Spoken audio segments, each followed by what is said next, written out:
Anna Warnke is officially 17, but beyond these birthday presents, there's another reason why this day is so special.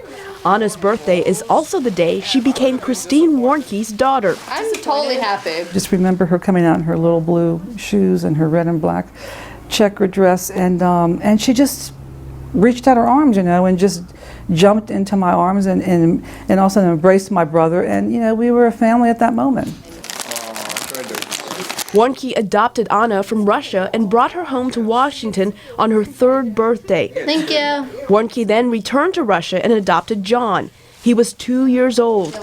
Anna and John both say they are fortunate to be a part of the Warnke family. You're very loved, actually. I love that I can get along and trust with most of my family. Recently, when an American mother sent her adopted child back to Russia, claiming he was mentally ill, the Warnkes were shocked.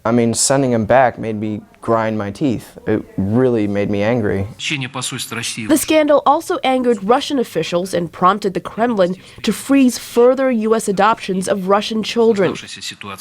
But the State Department says it has received no official notice that adoptions have been suspended. Yeah.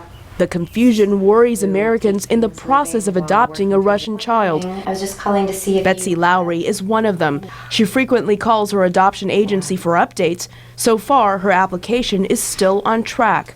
your heart is just kind of stuck in your throat all the time if you feel like you have absolutely no control. While she waits for a match with a child, Lowry has been online with local families who have adopted or are in the process of adopting children from Russia. She says with a support group nearby, she's prepared to handle anything unexpected. I think a lot of us recognize that there will be trauma and there will be a lot of challenges, many we can't predict. Experts say children adopted from Eastern Europe are more prone to physical, behavioral, and cognitive problems. The reasons could include living in an orphanage for more than 6 months and having a birth mother who heavily consumed alcohol during pregnancy. Lowry, like many Americans, chose Russia because single-parent adoptions are allowed and the process only takes about a year.